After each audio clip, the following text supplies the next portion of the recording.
Saudações a todos! Hoje estamos aqui para trocar uma prosa profunda sobre alguns conceitos de física que provavelmente você desconhece, mesmo você já tendo estudado isso na escola. Esse é o objetivo de hoje aqui, Gerão. Explorar os caráteres... Os caráteres? Não, caráteres? Acho que é caráteres, né? Os caráteres... Esquisita essa palavra. Ocultos do conhecimento da física. Ué. É isso. Essa eu quero ver. Os caráteres ocultos... Explorar os aspectos ocultos. Ok. Beleza? Do conhecimento físico. Beleza. Qual que é a prosa, cara? Deixa eu ver. Sempre... sei lá, cara. Na época que eu estudava física e matemática na escola ali, você sempre estuda de uma forma muito passiva, né? Você fica sentado vendo ali o que te falam e tal. E sempre parecia que o negócio tinha muitos buracos pra mim. Eu sempre tinha muitas perguntas que não eram muito respondidas ali nas aulas regulares, né? E depois de um tempo, fui estudando, amadurecendo, estudei muito por livros, por outros materiais, eu fui conseguindo responder essas perguntas. E, inclusive, este canal no YouTube que existe, ele foi criado por conta disso, cara. Quando eu tinha 18 anos de idade, eu queria muito compartilhar aqueles negócios legais de física e matemática que eu estava aprendendo, e eu criei um canal no YouTube que a minha ideia era colocar ali as aulas que eu nunca assisti na escola, mas que eu gostaria de ter assistido. Então, as aulas que entravam ali eram só as explicações, talvez algumas discussões históricas de onde que uma equação surgiu, como que ela funcionava. Enfim, quase sempre explorando alguns aspectos um pouco mais profundos que a sala de aula tradicional dificilmente explorava. E eu estava aprendendo aquelas coisas, eu queria poder comunicar e falar com alguém, e aí eu criei um canal no YouTube e punha lá as aulas que eu gostaria de ter assistido na escola. Foi assim que começou o Universo Narrado. Na época nem chamava Universo Narrado, o canal se chamava Queda Livre. Mas enfim, então para mim é um prazer, mais uma vez, estar aqui trazendo justamente o quê? O conteúdo que originou a coisa. Doido demais, meu camarada. Eu tô curioso pra saber o que vai acontecer aí. Então veja bem, vou começar com um problema, cara. Imagina que você, esse probleminha aqui, quase ninguém que tá fazendo vestibular conseguiria resolver de cabeça, bater o olho e resolver. Mas no final dessa prosa nossa aqui, a gente vai conseguir. Você é capaz? O problema é o seguinte, soltei uma bolinha do repouso, gravidade ali na superfície da Terra, ela começa a cair. Daqui pra cá, passa um intervalo de tempo. Pode ser 1 segundo, 2, 3, daqui pra cá o mesmo intervalo de tempo, mesmo intervalo de tempo, mesmo intervalo de tempo. Beleza? Perfeito. Então ela tá em queda livre e essas fotos, né, são de intervalos de tempos consecutivos. Você tem essa informação, por exemplo, se for 1 segundo, não precisa ser, mas se for 1 segundo, então aqui é o segundo 1, 2, 3, 4. Você tem informação do que do segundo 3 e 4 ela percorre 21, e eu te pergunto, por exemplo, quanto de distância que ela percorre aqui, do segundo tipo assim, 1 pro 2. Mas de novo, não precisa ser de 1 em 1, pode ser, sei lá, de 1,5 em 1,5. Tem que ser igual. Tem que ser igual, os intervalos de tempo são iguais. Então minha pergunta é, quanto de distância essa bolinha percorre aqui? Você saberia me dizer de cabeça? De maneira alguma. De jeito maneira. De jeito maneira, Jamais me aventuraria a tal façanha. A impressão que eu tenho é que falta informação. Mas, não, acho que não. Parece que falta, aí você fala, caramba, bicho, é só isso. No primeiro momento, você não precisa saber nem a gravidade. Se esse problema aqui tivesse sido resolvido, sei lá, se esse experimento fosse feito na Lua, com essas informações, você saberia quanto que o cara percorreu nesse pedaço. Ou em qualquer outro pedaço. Não parece? Fala, caramba, eu só tenho isso? Eu só tenho que, nesse pedaço ele percorreu 21 e eu consigo descobrir quanto que ele percorre em cada pedaço? Tal, sim. E de cabeça. Independente da gravidade? Independente da gravidade. Que doideira, você acredita? hein? Nós vamos fazer a discussão. Guarda essa pergunta e me lembra de trazer ela. Tá. Independente da gravidade. É claro que... segura na minha cabeça é por causa do 10 em 10 ali, tinha alguma coisa a ver, saca? Aquela vai ser 10, né? Não tem. Caraca. Segura a pergunta da gravidade aí que nós vamos daqui a pouco. Fechou, então bora lá. Por hora, deixa esse probleminha aqui, cara, em stand-by. E vamos lá. O que esse texto aqui, cara, quer dizer? Isso aqui já é uma coisa interessante. Esse texto é como o Galileu enuncia a lei da queda livre dos corpos. E aquele negócio ali é um probleminha de queda livre. Solta queda livre aí. Você abandonou um corpo do repouso, deixa ele cair e estuda o movimento dele. O Galileu diz que a queda livre é um movimento no qual... Aí, de novo, só para ficar claro, quando a gente fala queda livre, a gente está sempre assumindo que ele parte do repouso. Essa informaçãozinha aqui é importante, beleza? Beleza. A gente vai discutir já o porquê. Então, a queda livre é um movimento no qual as distâncias percorridas em intervalos iguais e consecutivos de tempo estão na proporção dos números ímpares. Vamos ver. Vamos ver. Agora esse pegou a zero aqui me incomodou. Por quê? É obrigatório? Essa informação A gente vai discutir, ela vai ser muito importante aqui, você vai ver já como é que eu vou resolver, você vai entender por que ela é importante. Então vamos construir aqui. Tá. Segura aí. Antes, em geral, alguns comentários aqui com você. Primeiro, quem está nos vendo aí certamente não entendeu nada dessa frase. Ou pelo menos teve uma estranheza grande. Porque a pessoa... O que a pessoa entende de lei da queda livre? Talvez duas coisas provavelmente saltam mais à memória da pessoa, que é, primeiro, corpos de diferentes pesos caem juntos. Talvez a galera pense que queda livre é isso, corpos caindo e tal, independente da massa, eles vão cair juntos e tal, a gravidade é a mesma, beleza? Talvez a pessoa pense isso. E talvez o aluno já um pouquinho mais estudado, ele entenderia que, aqui de algum jeito, né, isso aqui é uma descrição cinemática do movimento. E como é descrição cinemática? É você descrever como o movimento funciona, como ele se dá, né? Uma descrição da estrutura matemática que descreve o movimento. Então, de algum jeito, está contido isso aqui, né? Distâncias percorridas são como? Em intervalos de tempos iguais consecutivos, elas estão na proporção dos números ímpares. Então, tem um padrão matemático nesse negócio aqui, mas que esteja escrito de um jeito meio esquisito. Pensando nessa parte matemática, talvez quem está nos escutando, quando a gente fala de queda livre, a pessoa pense, talvez, nessa equaçãozinha, que é a chamada função horária da posição do movimento uniformemente variado. Caramba, hein? Que basicamente é o quê, cara? É a equação que descreve como é que a posição evolui num tempo de um cara que se move com aceleração constante. Perfeito. E na queda livre, a gente está sob a ação da gravidade, que é uma aceleração constante. Então talvez a pessoa pense nisso. Talvez ela fale, cara, para mim o certo seria enunciar que, se a gente está falando de queda livre, você quer só uma posição inicial, a gente pode adotar a origem como sendo zero ali, né? É um referencial. O V0 é o que eu te falei ali, ó, a gente vai assumir que é zero, então eu vou cair a partir do repouso. Perfeito. Então talvez a pessoa pensaria, cara, a queda livre é um movimento no qual a posição é proporcional ao quadrado do tempo. Talvez, se a gente fosse falar de matemática, isso deveria ser o que a maior parte de quem está nos ouvindo pensaria no primeiro momento. É o que eu imagino, não sei se você comenta aí embaixo o que vem na sua cabeça quando você pensa em queda livre, mas eu acredito que sejam essas duas coisas, cara. Bicho, os corpos de diferentes pesos caem juntos e é um movimento no qual a posição, ou talvez a distância percorrida, né, está relacionada com o quadrado do tempo. Esse negócio de números ímpares aqui, eu acho que ninguém está muito ligado, né? Causa uma estranheza. Não, isso aí realmente o que mais me causou estranheza foi essa questão dos números ímpares aí. Mas nós vamos ver que tem um caráter matemático que conecta essas duas coisas aqui. Aí eu fico feliz, hein? Aí você ficou feliz. Aí... Inclusive, cara, isso é um negócio extremamente interessante. Porque, vamos lá, Galileu, nós estamos falando do século XVI ali, né? O cara morre em 1642. Bicho, o Galileu, ele foi o primeiro cara que percebeu que existia um caráter matemático por trás do pano de fundo da natureza. Eu até arrepiei, cara. Porque assim, antes do Galileu, vamos lá, quem que era a principal referência em física? Era Aristóteles. Nós estamos falando de século III a.C., uma coisa assim, né? Então nós estamos falando de mais ou menos 2000 anos que separam esses dois caras. A principal referência em física até então era sempre Aristóteles, e a gente está falando de um cara que, por exemplo, como é que era a teoria dele do movimento? Não tinha uma descrição matemática. A teoria vamos lá, a teoria, na verdade, de como é que os gregos viam o mundo, né? Cara, para os gregos, tudo tinha um lugar natural. Então, e aí o cosmos era um negócio que tinha uma harmonia, que tudo tinha um lugar para se colocar, né? O Aristóteles acreditava nisso, né? O grande motor é como se fosse uma grande engrenagem e tudo tinha que estar na sua posição correta para tudo funcionar muito bem. Então, se o engenheirão nasceu para dar aula de matemática, cara, o cara tem que estar dando aula de matemática para que ele possa, para que o cosmos como um todo funcione numa harmonia melhor. Né? Então, todos os corpos têm o seu lugar natural e a gente tem que encontrar e se direcionar para esse lugar natural para que o cosmos funcione em melhor harmonia. Então essa era a visão de mundo dos caras, né? O cosmos tinha essa ordem harmônica, cada coisa tinha o seu lugar, etc e tal. Então, por exemplo, existiam alguns corpos que eles tinham uma certa característica que o lugar natural deles era o chão. O Aristóteles chama esses corpos de corpos graves. O corpo grave é o corpo cujo lugar natural é o chão. Por isso que se eu solto ele vai para o chão, porque ele está buscando a melhor harmonia do cosmos. Aí você já sacou, daí deriva a palavra gravidade. Sim. Que tem a ver com os corpos graves, corpos cujo lugar natural é o chão. Doido. Então, enfim, como todo corpo vai tender a buscar o seu lugar natural, o corpo cujo lugar natural é o chão, ele cai. Então essa era a descrição de por que corpos caem. É uma descrição totalmente filosófica e tal, né? Claro que tinha alguns aspectos físicos aí, mas o fato é, não tinha absolutamente nenhuma matemática na descrição física dos caras. É uma teoria bem mais filosófica. Mas o Galileu, ele fala, tem um corpo grave e tal, ele cai, mas eu não tô preocupado com isso não. Deixa eu entender como que ele cai.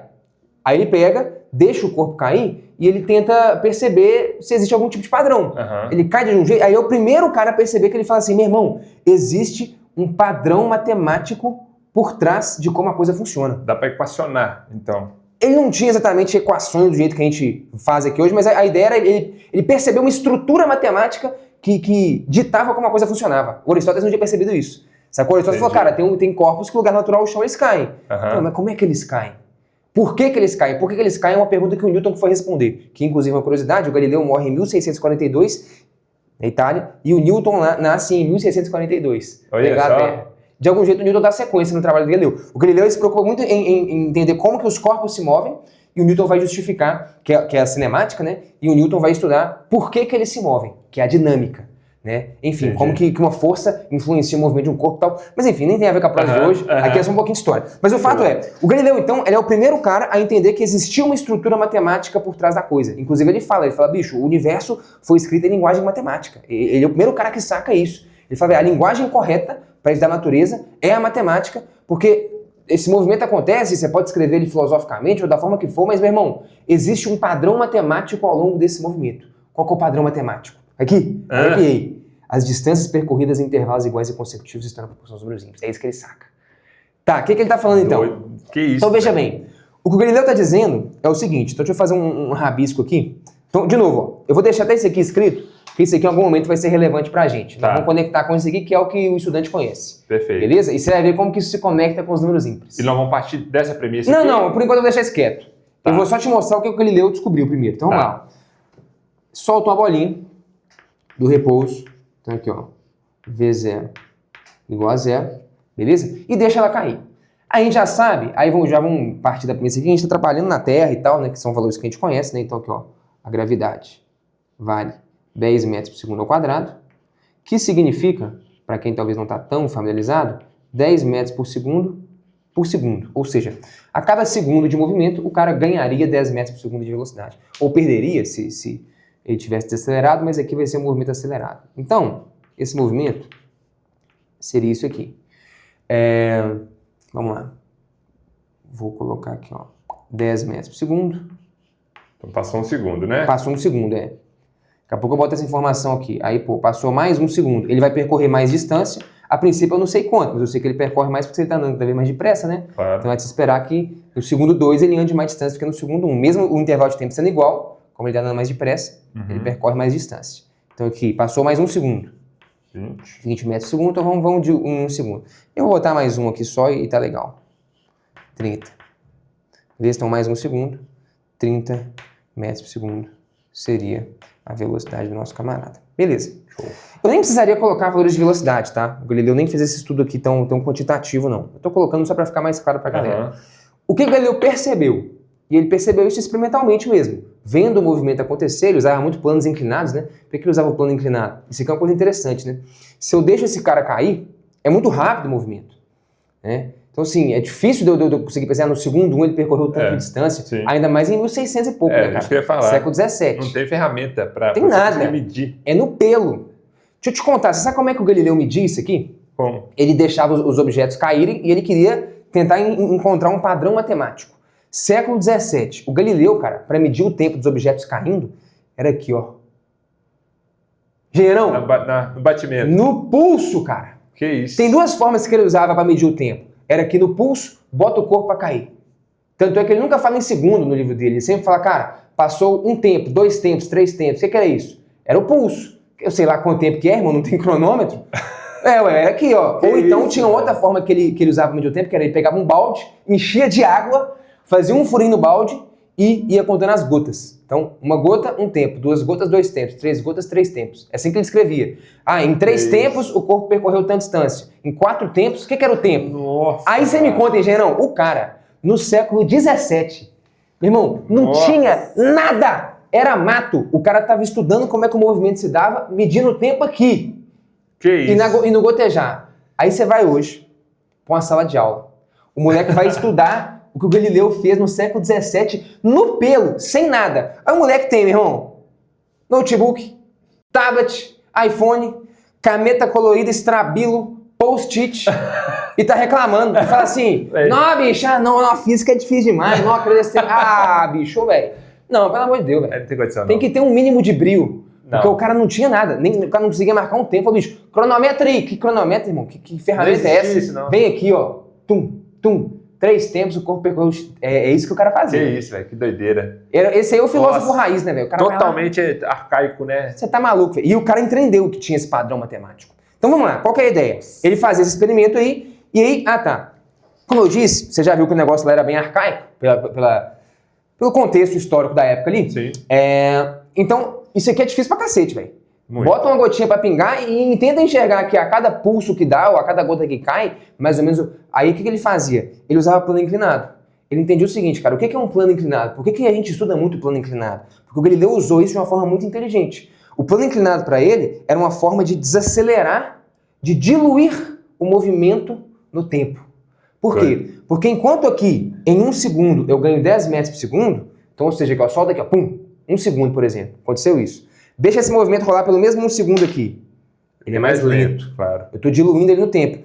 Enfim, se a gente for falar de forma mais técnica, né, é só uma componente da gravidade que vai puxar o corpo para baixo aqui, não é a gravidade inteira. Mas as características... A característica é a mesma. Seriam preservadas, né? Exatamente. Desde que esse plano seja bem lisinho para não ter atrito, o Galileu tinha sacado, meu irmão, o que é uma queda livre? É quando eu boto esse plano aqui, na vertical. Se eu for diminuindo a inclinação, quem faz o cara cair é a própria gravidade. A diferença é que eu estou deixando menos intenso esse fenômeno, eu diluo no tempo a coisa, para que eu possa enxergar um movimento com um pouquinho mais de precisão, né? Sim. Lógico que hoje, se você for usar, sei lá, uma câmera muito sofisticada aí, super lenta e tal, né? Bicho, você pode soltar aqui e tal, você vê e você vai enxergar esse padrão, mas na época do cara, pra você ver, o cara tava trabalhando com os recursos que ele tinha. Por que eu tenho que usar o plano inclinado? Pô, cara, porque eu dar a queda livre inteira aqui é muito rápido. Os recursos que eu tenho, que é aqui, tá maluco, irmão, não dá não. Hoje então, você filma com 300 FPS, beleza. Ô, recado rápido, hein, cara? Se você quer estudar física em alto nível, você vai fazer vestibulares esse ano e precisa acertar mais de 90% em física, seja no Enem, em qualquer vestibular que for, se você quer masterizar esse conhecimento, a gente vai promover um curso gratuito aqui que se chama Fora da Curva. O objetivo é realmente mostrar como se tornar um estudante completamente fora da curva em física. Vai ter uma porrada de coisa, cara. Aula, conteúdo, lista de exercício, material, um cronograma e um plano completo que você precisa fazer ao longo do ano, mas principalmente, lá a gente vai te ensinar uma perspectiva totalmente diferente e inovadora de como é que você pode estudar física para aprender com muita eficiência nesse ano de 2026. Clica no link que tá aí embaixo, se inscrever, como eu disse, é de graça. Tamo junto, a gente se esbarra lá. Valeu. Agora na época do cara. Então beleza, o cara foi e sacou isso e falou, meu irmão. Aí beleza, então ele fazia isso, fez vários experimentos com o plano inclinado, e era isso, cara, deixa o corpo rolar. Aí ele vê lá, uma gota pingou. Quanto que ele andou? Tentava marcar. 2 gotas, 3 gotas, e ia indo. Quanto que esse cara percorre a cada nova gota que pinga, ou seja, a cada novo intervalo de tempo. Beleza. Entendi. Isso era a raiz, hein? Beleza. Aí que ele percebeu, fazendo vários desses experimentos, de novo, esses valores nem são importantes, tá? Tô colocando aqui só porque para ilustrar aqui de acordo com o que provavelmente o estudante conhece. Ele percebeu isso, cara, que aqui ele percorreu uma distância X, e aí no próximo segundo, ou no próximo intervalo consecutivo e igual de tempo, por que consecutivo e igual? Que era isso, era uma gota, era uma pulsação. No próximo intervalo de tempo consecutivo e igual, a distância que esse cara percorria, vamos colocar aqui, seria 3x. No próximo intervalo de tempo, a distância que ele percorreria seria 5x. No próximo, vou até fazer aqui, ó, seria 7x. Sacou? Ou seja, estão... O que é o x? Nós já vamos discutir. O importante é mais a proporção, que seria, né, só para ficar claro, 1x, né? Então, ou seja, 1, 3, 5, 7...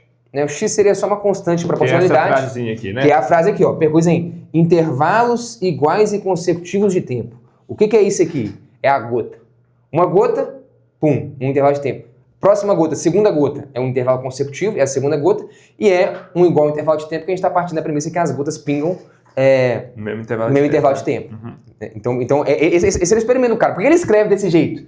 Alguém poderia falar, pô, bicho, é meio complicado escrever isso aqui, mas, cara, agora que você tá entendendo qual o recurso que o cara tinha, era assim que ele tinha que escrever. Sim, lógico. Porque o experimento foi o quê, meu irmão?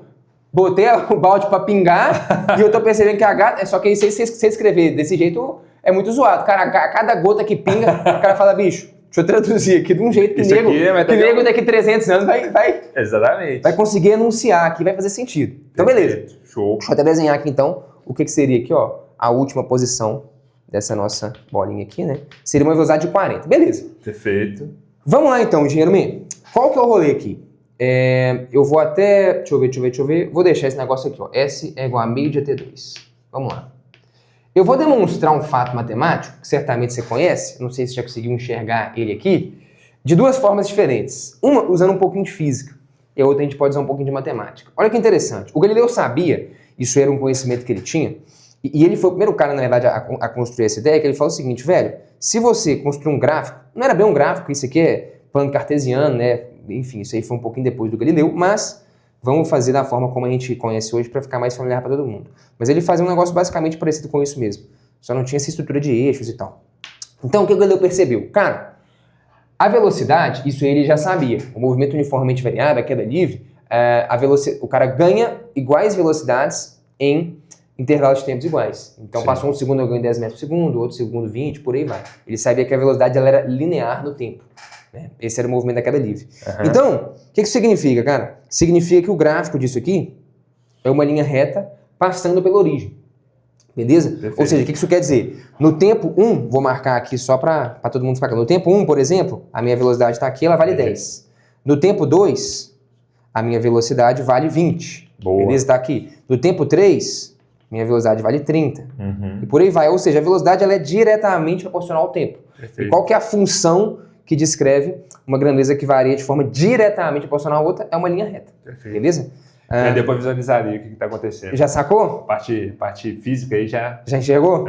Doido. O que o Galileu sabia? E ele, na verdade, ele foi um dos caras que construiu essa ideia que a gente usa hoje, né? Não vou discutir muito de onde que vem, que senão vai ficar muito extenso. Mas ele sabia que se você pegasse um gráfico de velocidade por tempo, de novo, né, cara, para não ser muito anacrônico aqui, não era bem esse gráfico que ele construía, mas era uma figura extremamente parecida aqui, onde ele visualizava a velocidade crescendo para cima e o tempo passando para o lado. Era super parecido. Ele falava, cara, se eu fizer a área embaixo do gráfico, eu vou ter a distância percorrida. Esse é um fato que muita gente conhece, tem uma justificativa, uma construção muito interessante, mas que a gente não vai abordar aqui agora. Então, ou seja, perceba bem, o que isso quer dizer? Quer dizer que se eu quiser saber a distância que o cara percorre no primeiro segundo, eu vou fazer essa áreazinha verde.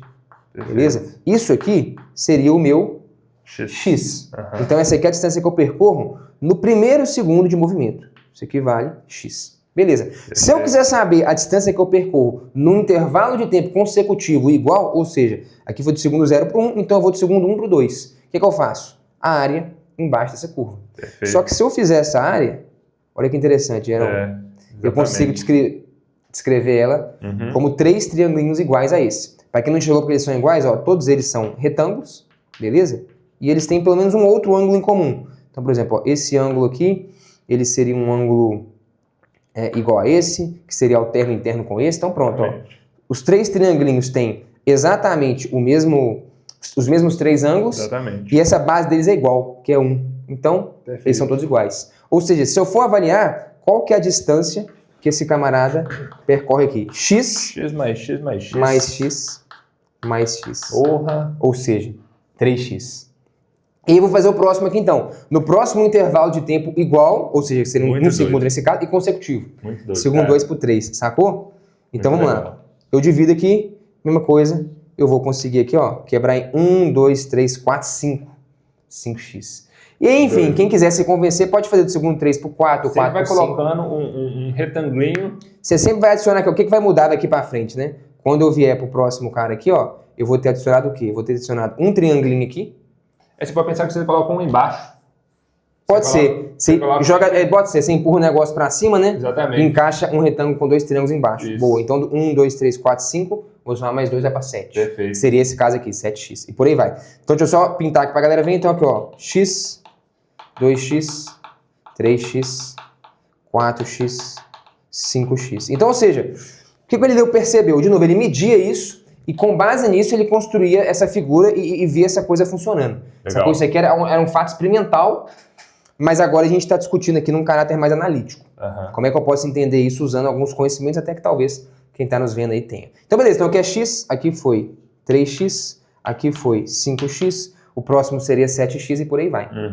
Então, perceba, de algum jeito, essa é uma forma precisa de descrever o que é um movimento de queda livre. Perfeito. O movimento de queda livre é aquele movimento no qual, partindo do repouso, que eu começo aqui, as distâncias percorridas em intervalos iguais e consecutivos de tempo estão na proporção dos números ímpares. Ou seja, num tempo 1, se eu percorrer x, no próximo intervalo de tempo, de mesma duração, é 3x, no próximo intervalo de tempo é 5x, não importa muito quanto é esse intervalo de tempo. O que vai ditar, o que vai influenciar o tamanho do intervalo de tempo é o valor de x, porque eu estou usando só x. Então, se fosse 1 segundo, é uma distância que eu percorro. Se fosse 1 segundo e meio, 2, então você vai analisar de 2 em 2 segundos, de 3 em 3. Então vão ser distâncias maiores, vai mudar o valor de x, mas enfim, as proporções se mantêm, que é o que ele falou. Então na proporção dos ímpares. Nossa, como é que ele enuncia de forma precisa? Que isso, muito legal. Porque como ele não sabia qual era o intervalo de tempo que ele estava medindo, cara, é uma gota, é uma pulsação, sei lá se é 1 segundo, meio segundo, 2 segundos, em intervalos consecutivos, a proporção sempre se mantém. E o legal é que isso é irrelevante, né? Independente do método que ele está utilizando para medir o tempo. O que importa é o intervalo de tempo ser igual e consecutivo.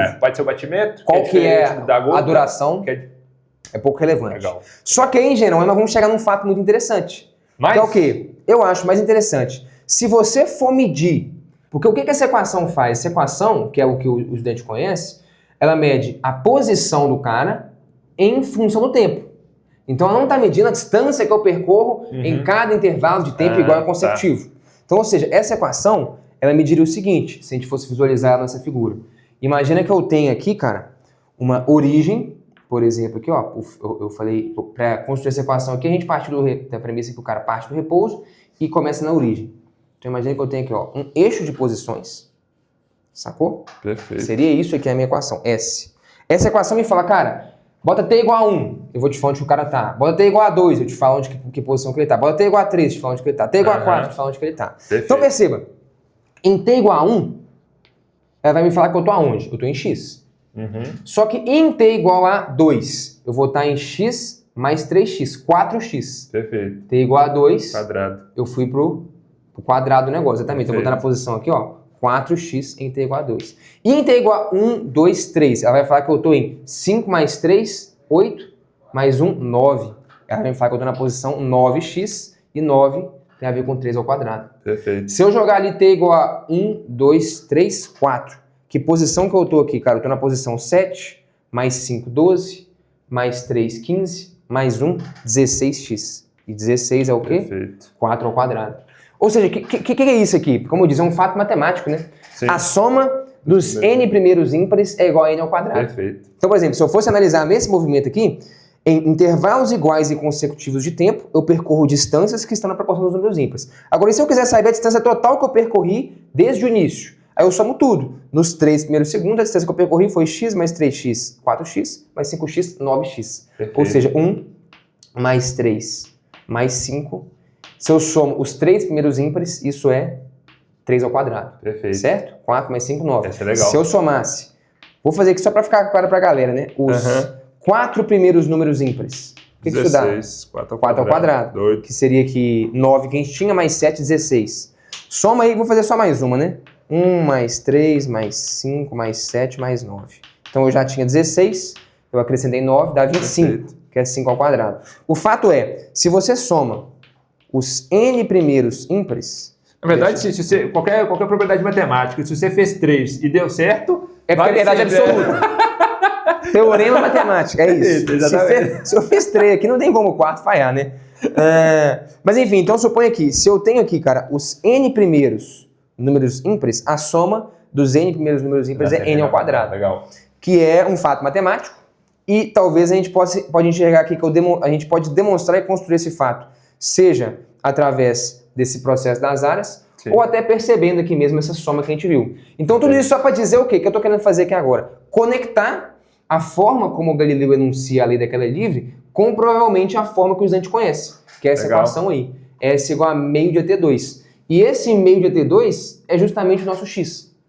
Então, Perfeito. não é? Porque aqui, ó, se eu ponho no primeiro intervalo de tempo, pode ser 1 segundo, 1 minuto, 1 hora, não sei. Então eu boto esse tempo, boto a gravidade, eu vou ter o X. Faço lá a gravidade, vezes o tempo ao quadrado, sobre 2, eu vou ter o X. Perfeito. Então, ou seja, é o que eu te falei, se eu fizer em outro planeta, vale esse princípio? Vale. Sim. O que vai mudar é o valor de X, por quê? Porque a aceleração lá muda. Perfeito. Mas a proporção continua exatamente a Continua mesma. igual. Doido, né? Doido. Muito, muito, muito doido, cara. Então, só para amarrar a ideia aqui para quem tá vendo a gente, o que eu acabei de provar? Porra. Que essa forma que o Galileu enuncia a queda livre, te contei a história inteira de como é que o cara faz, né? Sim. Ela é equivalente à forma como o estudante conhece. Mas, aí você vai ter que concordar comigo, muito mais rico e muito mais foda. Lógico. Sem entender todo o princípio da coisa. Então você veja que se eu usar aquela equação de posição, meio de ET2, é condizente, cara. Porque o meio de ET2, só para recapitular, mede, vamos dizer assim, a posição do cara naquele instante de tempo, em T igual a 5. O Galileu não sei, não vai em T igual a 5. Ele vê, cara, de T igual a 1 para 2, o cara percorre uma distância. De 2 para De 1 para 3, 2? de 1 para 2, de 2 para 3, 3 para 4, ele percorre distâncias que estão na proporção dos números ímpares. Ele está sempre olhando as distâncias que eu percorro no próximo intervalo de tempo. Essa equação te fala, se você quiser pensar, a distância total que você percorre desde o início do movimento, que seria então a soma dos ímpares. Porque a soma das distâncias que você percorre cada tempinho e a soma dos ímpares dá n ao quadrado. E é por isso que a posição varia com o quadrado do tempo. Muito, muito foda. Ô, bicho, agora aqui foi bonito. Esse foi doido demais. Agora uma pergunta. Até duas. Galileu fez isso tudo experimentalmente. E aqui, ó, certo? no pelo. Aqui no pelo, exatamente. Então, essas conclusões aqui de Galileu são 100% experimentais, pelo que eu entendi. Essa fórmula, ela foi uma formalização do que Galileu fez? Ou ela veio, por exemplo, sei lá, do estudo de Newton a respeito da dinâmica, né? Tipo assim, eu entendi que as duas coisas são equivalentes. Mas essa veio primeiro, obviamente, porque foi Galileu, e essa aqui veio posteriormente. Cara, existe uma conexão entre as duas ou é uma boa de repente pergunta. Um camarada que chegou nisso aqui e falou, porra, Galileu tava certo, bicho. Sacou? Cara, assim, eu não sei te dizer qual que é a primeira vez na história da humanidade em que essa fórmula desse jeito aparece. Entendi. Mas assim, o que eu acredito? Na época do Galileu, cara, tanto é que até na época do Newton, não sei se você já teve a oportunidade de ler o livro do Newton, senão eu vou trazer para você ver o Princípios Matemáticos da Filosofia Natural. O livro do Newton, ele é escrito todo em caráter geométrico. É raro ele usar coisas assim como a gente usa hoje. É século XVII, né, cara? Sim. A notação era muito diferente. Então, quando ele vai fazer demonstração, as demonstrações são muito parecidas com como Euclides faz a demonstração dos elementos, né? Seja, por exemplo, ele vai fazer uma demonstração de física, aí ele faz um desenho, seja o comprimento AB, o comprimento CD, a proporção de AB com CD. É quase igual o Euclides fazer demonstração geométrica. Então, era um outro tipo de linguagem, muito diferente. Então, isso aqui, o Newton dificilmente escreveu isso. Mas, enfim, o fato é, o que eu penso? De novo, não sei porque é a primeira vez que isso aqui surge na história da humanidade, mas o Galileu ele faz um estudo em que ele tem muito menos ferramenta matemática, esse tipo de coisa, acho que nem faria sentido ele escrever, ele nem tinha recurso para fazer isso, até que ele enuncia num texto. Exatamente. Ele enuncia como, hoje a gente enunciaria isso aqui como? Com uma equação matemática que captura essa informação. Exatamente. Né? Essa informação nas proporções, por exemplo, de algum jeito você pode dizer que isso aqui é uma equação matemática que captura toda essa informação. Sim. O que eu fiz foi só o caminho contrário. Eu comecei com a informação para te mostrar como que isso está contido aqui. Exatamente. A miséria é que o menino na escola só estuda isso aqui, decora essa porcaria e não entende como que isso captura todo o conceito. Exatamente. Então o que eu penso? Eu penso o seguinte, o Galileu fez o estudo, ele entendeu exatamente a cinemática do movimento. Primeiro, ele sacou uma coisa genial que foi, meu irmão, existe uma estrutura matemática por trás de como o universo funciona, não é aleatório. Sim. Não é só o corpo gráfico onde cair, tem essa estrutura matemática. Que estrutura é essa? Ele estudou, entendeu, descreveu como funcionava. Eu acredito que com a evolução do tempo, a gente vai estruturando melhor a matemática, alguém simplesmente escreveu isso porque não é muito difícil daqui cair aqui. Só que eu acho isso aqui uma porcaria, cara. Eu entendo que isso aqui, na minha opinião, não sei quando surgiu na primeira vez na história da humanidade, isso aqui é equação de livro de física pra desgramar a vida do aluno. No sentido de quê, velho? Ele memoriza esse negócio, cara, mas ele passa totalmente despercebido a parte mais bonita da coisa, velho. Que é como que o treco foi feito e como que isso aqui... E uma equação matemática é isso, principalmente no contexto de física, né? Uma equação matemática, cara, ela simplesmente é uma síntese matemática compacta de um monte de coisa. De algum jeito você pode ver o seguinte, cara, meu irmão, olha o tanto de conversa que a gente teve, tem um parágrafo escrito aqui, tem um monte de discussão, talvez quem está nos acompanhando agora já entendeu. Meu irmão, essa equaçãozinha vagabunda captura toda essa informação nessa conversa nossa. Só que só tem valor você guardar isso aqui se você entende tudo que ela contém. Lógico. Claro. Sacou? Ela condensa e captura informação, uma equação é isso, né? Mas é isso, assim, de algum jeito você pode pensar que isso aqui também é uma forma de condensar e capturar boa parte dessa informação, mas você pensar que você pode pegar esse parágrafo inteiro, essa prosa inteira, e condensar essa informação inteira numa equaçãozinha com 1, 2, 3, 4, 5, 6 letrinhas, velho, pica, é legal. Mas isso aí só tem valor na minha opinião se você entende como que isso sintetiza a prosa inteira. Perfeito. Mas então vamos lá, vamos a alguns pontos aqui então.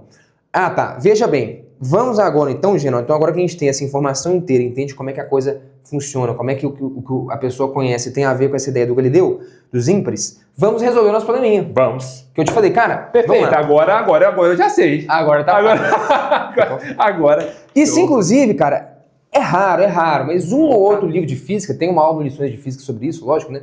A gente chama lá de proporções de Galileu para a queda livre, né? Mas no fundo, o que é isso? É a própria queda livre em si. Às vezes a gente dá um nome diferente, né? Proporções de Galileu para queda livre, Porque o Galileu enuncia a queda livre de um jeito diferente, mas isso é a queda livre, como a gente viu. E está conectado com aquele conceito ali. Então, beleza. Qual que é o lance que a gente faria, cara? Olha que louco. Não importa em que planeta que eu tô, não importa nem quanto tempo passou daqui para cá, se é 1 segundo, se é 1 minuto, o que importa é só aquela informação que eu dei no início, né? Os intervalos de tempo são iguais e consecutivos, beleza? Então, o que eu poderia dizer, cara? Eu entendi como é que a queda livre funciona. Eu sei que se eu percorrer uma distância aqui, K, a próxima distância no próximo intervalo igual ao consecutivo de tempo seria 3K. Perfeito. A próxima seria 5K. E a próxima, que seria essa aqui, seria 7K. Né? Ou seja, as distâncias percorridas em intervalos iguais consecutivos de tempo estão na proporção dos números ímpares. Isso aqui, Engenão, na minha opinião, é o grande validador do indivíduo que merece ser seu amigo. Porra. Você tá sentado num boteco.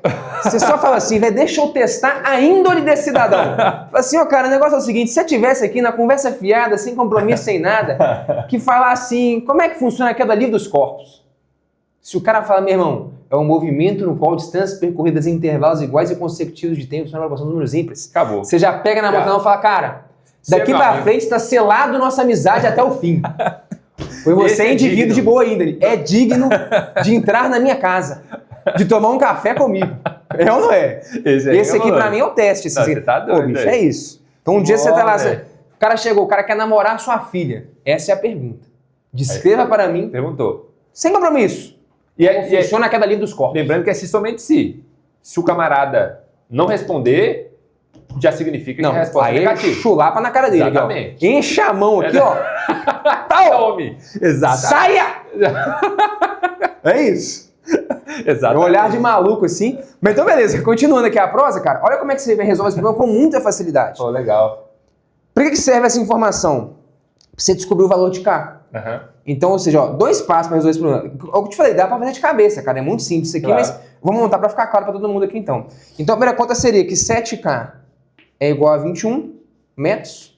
Daqui, você descobre quem que é esse K. Esse K seria 21 por 7, que até ontem estava dando 3. 3 metros. Beleza. E agora, irmão, pergunta era, qual que é a distância que ele percorre aqui? Pô, qual que é o intervalo de tempo aí, né? 3K. Não, a pergunta era mais a distância mesmo que eu queria saber. Sim. Não, a gente pode discutir um intervalo de tempo. Quanto que é? Não, mas eu falo assim, qualquer que seja o intervalo de tempo, se eu perguntar para você... isso aqui é doido. Quinto intervalo de tempo. Independente da duração, desde que eles sejam iguais consecutivos, a resposta é essa. Perfeito. É isso que eu quero até amarrar aí com você para te responder a pergunta que você fez da gravidade. Então lá, minha resposta seria o quê? Qual que é a distância que ele percorre aqui nesse trecho? Então seria 3K. Pô. 3 vezes 3, 9 metros. 9 Acabou. Metros. Respondido. Eu desafio quem está nos acompanhando a resolver do jeito tradicional. Seria usando essa equação. Dá para resolver? Dá, mas o cara vai se enrolar, vai ter umas contas. É um problema que, cara, para quem não saca e não entende de fato o que é a lei da queda livre, ou pelo menos não o que é, mas como que o Galileu inicialmente estruturou, que é o que permite o cara construir esse raciocínio, é um problema que fica substancialmente mais difícil. Usando aquela equação, e o aluno costuma se perder. Então é o que você falou, você olha e você fala, velho, peraí, você dá até uma assustada. Parece que falta informação. Você fala, não, peraí, o cara me deu uma... Como é que eu acho? Você fica meio doido, né? Você fala, isso aqui tá esquisito. Parece muito mais difícil do que é se você não tem essa informação. Mas depois que você conhece essa propriedade aí dessas proporções, realmente fica... Acabou. Muito, muito mais fácil. Agora veja, Gerão, então, alguns comentários. Vai. Eu conseguiria com isso... Então eu te falei, cara, a gravidade, o valor da gravidade, ele é irrelevante para esse argumento. Porque isso aqui seria o nosso K. O que mudaria é, se eu fizer esse experimento na Lua, vamos dizer que eu vou avaliar de 1 em 1 segundo. Beleza? Se eu fizer na Lua, o A é diferente, a aceleração da gravidade lá é diferente, então vai mudar o K. Vai mudar, a proporção sempre vai se manter. Sempre vai ser X, 3X, 5X. Quanto é o X, é o que vai mudar. Se eu estou ou numa gravidade diferente, ou eu estou avaliando intervalos de tempos de tamanhos diferentes. Eles têm que ser sempre iguais ali e consecutivos, mas eles podem ter tamanhos diferentes. Variaria o valor do K, mas a proporção ia se manter. A proporção seria... A proporção é sempre a dos números ímpares. Então, veja bem, eu poderia até calcular qual que é o intervalo de tempo que está rolando aqui. Partindo da premissa, por exemplo, de que isso foi feito na Terra, onde a gravidade é de 10 metros por quadrado. Se essa é a premissa, aí eu poderia, por exemplo, usar essa equação aqui, ó, que a gente conhece. O S é igual a meio de A T2.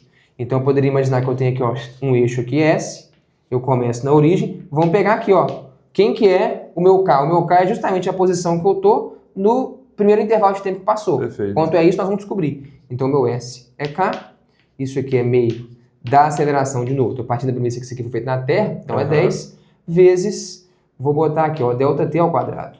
E eu vou achar quem que é esse intervalo de tempo ΔT que está sendo considerado aqui. Perfeito. Então isso aqui vai dar, o K a gente descobriu que vale quanto? 3, né? Então 2 vezes 3, 6, sobre 10, 3 sobre 5. Boa.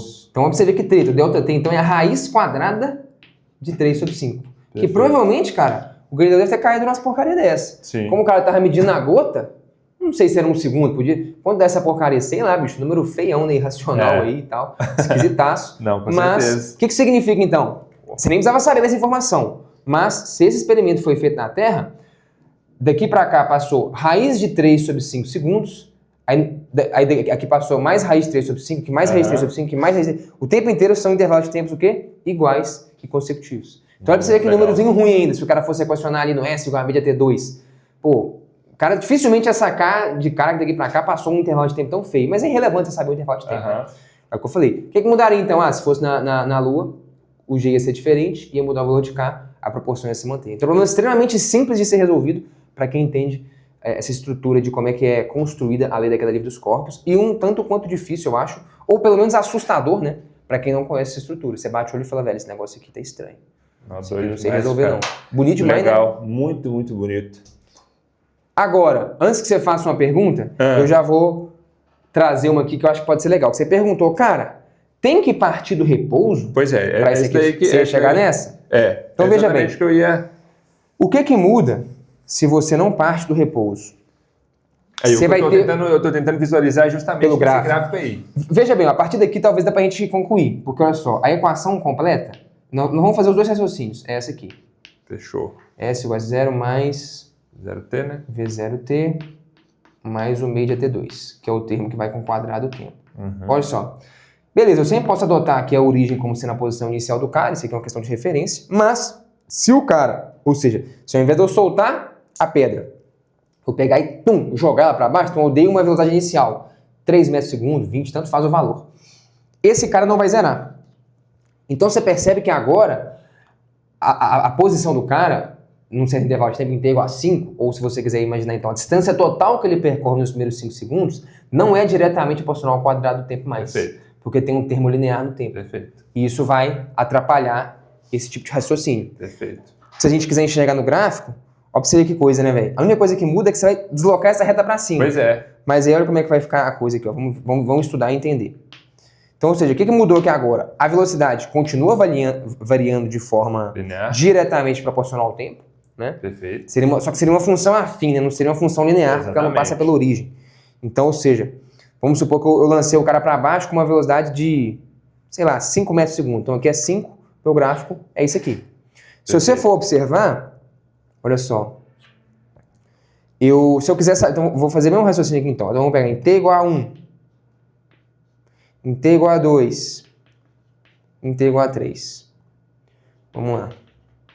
Em t igual a 1, qual que seria a distância que esse cara percorre? Seria isso aqui, que eu posso chamar de K, essa areazinha desse triângulo, mais esse outro pedaço. Esse outro pedaço tem a ver com esse termo aqui, que é o V0t, que é o maldito. E esse cara que vai avacalhar a gente. Por quê? Vou chamar isso aqui de, sei lá, de X, pode ser? Pode ser. Fechou. Aí se eu fosse pro próximo, cara, você fala, pô, beleza, qual que é a distância que eu percorro do segundo 1 pro 2? Seria a área inteira embaixo disso. Que aqui, você pode dividir K, K, K, 3K. Perfeito. Só que ainda vai ter o quê? X. O maldito do X lá embaixo. Então, ou seja, qual que seria a distância que eu percorri no primeiro intervalo de tempo aqui? Tá dando X mais... Aliás, aí eu teria que mudar, né? K mais X. Então, vou fazer diferente aqui, ó. Beleza. Só para ficar igual ali, né? Eu vou chamar aqui de X.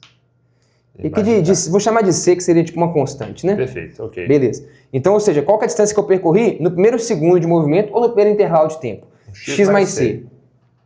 X mais C. Okay. No próximo, aqui eu teria X mais X 2X mais X 3X. Só que a distância é a área inteira lá embaixo. Então é 3X, que é essa área, mais C. Então 3X mais C. Eu vou fazer só o próximo aqui, mas acho que já ficou claro, né? Faz aí qual é a distância que ele percorre do segundo 2 para o 3, no próximo intervalo igual ao consecutivo de tempo. Então, seria aqui, ó. 1, 2, 3, 4, 5x, só que de novo, mais o maldito do C. Então 5x mais C. Vamos olhar só aqui. O que seria esse mais C que está sobrando? É esse termo aqui, cara, ó, que tem a ver com esse termo que não é o termo que varia com o quadrado do tempo. Então, ou seja, se não tivesse isso, era o problema que eu tinha ali. Qual que é a distância total que eu percorri nos primeiros 3 segundos de movimento? X mais 3x, 4x mais 5x, 9x. É proporcional ao quadrado do tempo. Só que, na verdade, aqui, além disso, você passa a ter um termo 3c. Perfeito. Então, essa distância ela não fica proporcional exatamente ao quadrado do tempo. Tem um termo que é proporcional ao quadrado do tempo, mas tem um que é linear. Perfeito. Então, assim fica mais complicado. Então, ou seja, se eu percorri no primeiro intervalo de tempo x mais c, no próximo, se fosse seguir a proporção dos números ímpares, teria que ser 3x mais 3c. Concorda? Sim, 3 claro, vezes isso. Claro, o próximo teria que ser 5x mais 5c. Perfeito. Então, ou seja, a proporção é 1, 3. Você percebeu que quebrou a proporção. Sim. Esses termos não dão a proporção 1, 3, 5. Só a primeira parcela que tá. Mas o termo inteiro não. Se eu fosse plugar valores, isso aqui podia dar, sei lá, 2, isso aqui podia dar 7, isso aqui podia dar 8, entendeu? A proporção quebrou. Então eu não conseguiria aplicar esse raciocínio se o corpo não partisse do repouso, por conta desse termo aí. Fez sentido? Fez demais. Agora então alguém poderia pensar, só vai ficar claro, isso aqui é como se fosse 1 vezes x mais c. Para a proporção antes de, teria que ser 3 vezes x mais c. Perfeito. É o triplo. O outro teria que ser 5 vezes x mais c. Mas não acontece isso. Exatamente. Né? A proporção está vindo só no x. Então esse terminho aqui, ele quebra essa proporção direta com o quadrado do tempo, que tem a ver com esse termo não morrer. Sacou? Então, por exemplo, esse raciocínio, ele não valeria se esse cara não tivesse partido do repouso. Perfeito. Agora eu estou pensando aqui como que a gente poderia adaptar se ele não saísse do repouso. Porque o que eu percebo aqui é que, beleza, a estrutura mudou, mas uma coisa não muda, que é a diferença entre as distâncias. Porque, saca só, se você subtrair esse desse, dá 2. Dá 2x. Esse desse... Dá 2 também. Dá 2x. Desse aqui também... 7 menos 5, verdade. Dá 2x. É mesmo. Certo? Então... provavelmente a gente poderia adaptar esse raciocínio, porque não é um negócio muito complexo. Perfeito. Mas já perde um pouco o caráter do... Já tipo assim, essa frase já não...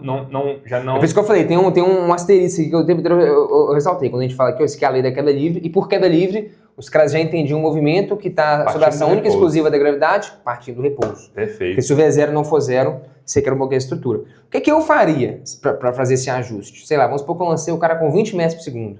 Eu meio que inventaria 2 tempos anteriores. Assim, esse aqui é o t igual a zero. Então põe t igual a menos 1, t igual a menos 2, né? Compridando aqui o gráfico atrás, né? Perfeito. Um novo intervalo de tempo só para você considerar um pouco antes, que aí valeria o raciocínio.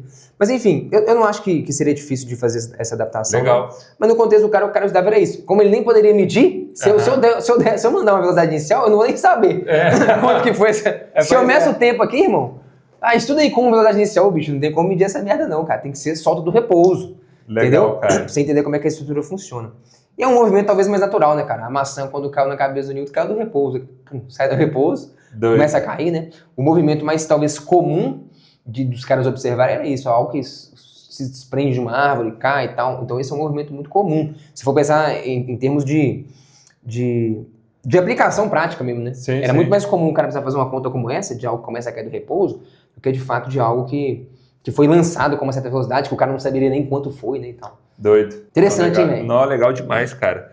Muito doido essa discussão. Mais alguma pergunta aí, engenheiro meio? Não, é só isso mesmo. Só isso mesmo, cara. Aqui ficou claro, claríssimo. E essa conexão entre as ideias, eu acho que é a parte mais doida, cara. A parte que mais me intrigou foi justamente essa simplicidade em que Galileu escreveu essas coisas aqui, né? Pelo menos uma linguagem um pouco mais simples, né? Sim. Sem muita matemática por trás, tentando traduzir essa matemática que existe no movimento dos corpos, né? Doido demais, né, cara? Não, legal demais, isso aqui, o Galileu fala um negócio muito doido, assim, no livro dele que ele vai descrever isso. Ele fala assim, meu irmão, eu vou tratar, arrepio de novo, ele fala assim, eu vou tratar de uma das coisas mais antigas que existem, véio, que é o movimento. Só que eu descobri algumas coisas a respeito da característica do padrão dos movimentos que até então passaram despercebidas por todo mundo. Aqui. Aí sim. Ele tá falando assim, velho, tem umas paradas aqui, irmão. Nada é mais antigo que o movimento. É assim que ele começa. Doido. Só que tem uma parada que passou despercebida pela galera. É disso que eu vou tratar. Aqui, doido demais. Você fala, velho. Aí você imagina o cara, velho. Você imagina o Galileu, véio, no século XVII, vendo esse negócio e falando, meu irmão, 2.000 anos se passaram. Ninguém vê isso aqui. E tem um negócio aqui, cara, que ninguém se deu conta, que é o seguinte: existe uma estrutura matemática que dita como as coisas funcionam. O Aristóteles não viu isso, ninguém viu isso. Você imagina um cara, vai trancafiado num quartinho na casa dele, aqui, ó, medindo a pulsação. Cara, você tá maluco, velho. Esse cidadão foi muito feliz, cara. Você imagina a alegria do cara descobrindo como é que a natureza funciona, né, cara? Você imagina. Não, cara, isso aqui ninguém tinha estudado. E é isso, estudando algo talvez extremamente antigo, simples, um movimento. Sim. Vários filósofos não discutiam esse movimento, os paradoxos lá de Zenão de Eleia, para falar da impossibilidade do movimento. O movimento era algo que todo mundo conversava e discutia a respeito. E o cara estava percebendo que existia todo um universo por trás do estudo do movimento que tinha passado completamente despercebido por todo mundo. Que doideira. Tá maluco, cara. Não, velho. Doido demais, né? Doido demais, cara.